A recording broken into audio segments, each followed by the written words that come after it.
AI इस्लाम में मर्दों को टखनों से ऊपर शलवार रखने का हुक्म क्यों दिया गया है? तफसील से बताएं। इस्लाम में मर्दों के लिए शलवार या कोई भी लिबास टखनों से ऊपर रखने का हुक्म इहादीसी मुबारका से साबित है और उसकी बुनियादी वजह तकबर, प्राइड स्लैश एरोगेंस का खात्मा और अजीजी ह्यूमिलिटी इख्तियार करना है। इस हुक्म के पीछे जो अहम दीनी, इखलाकी और अमली हिकमतैन हैं, उनका खुलासा ये है।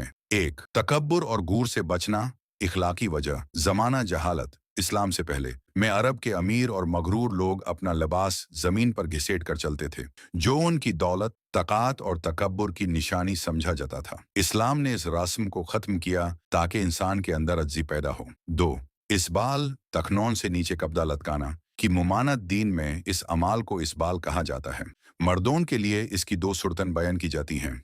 अगर तकब्बुर की नियत से हो, यह सख्त गुनाह और हरम है। अगर नियत तकब्बुर की ना हो, तब भी अक्ल सलीम और एहतियात का तकाजा यही है कि कपड़ा तखनों से ऊपर रखा जाए, क्योंकि बाज़-ओ-क़त इंसान को खुद अंदाजा नहीं होता और उसके अंदर उन्हें वो अहद में सरकी या गुरूर पैदा हो सकता है। तीन, लिबास की पाकीज़गी, सफाई। अमली तौर पर भी जब कपड़ा तखनौन से नीचे होता है तो ज़मीन पर मौजूद गंदगी, मिट्टी या नजासत इम्प्योरिटी कपड़े को लगने का खतरा होता है। इस्लाम में नमाज के लिए लिबास का पक साफ होना शार्ट है।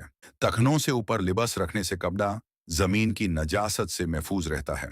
चार, खवातीन और मर्दों के लिबास में फ़र्क। इस्लाम मर्दों और औरतों के लिबास में वाज़े फ़र्क रखने का हुक्म देता है।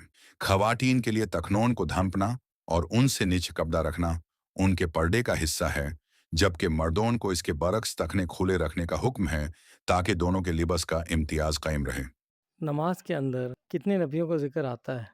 नमाज में बाज़ी हफ्ता डायरेक्ट तौर पर सिर्फ दो नबियों अलैहिमुस्सलाम का नाम लिया जाता है, जो हम हर नमाज के आखिरी तशाहुद अत्तहियत में दरूद इब्राहिम के दौरान पढ़ते हैं। हज़रत मोहम्मद सल्लल्लाहु अलैहि वसल्लम, हज़रत इब्राहिम अलैहिस्सलाम। अगर हम पूरे नमाज के अज़कार रिसिटेशन को देखें तो बाकी नबियों का जिक्र उनकी सूरत में आ सकता है। अगर आप सूरह फातिहा के बाद कोई ऐसी सूरह या आयत पढ़ें जिसमें दूसरे नबियों के किस्से या नाम मौजूद हों, जैसे सूरह यूसुफ, लेकिन जो नमाज का अपना लाजमी और मखसूस तरीका फॉर्मेट है, उसमें सिर्फ दो नबियों का नाम ही आता है।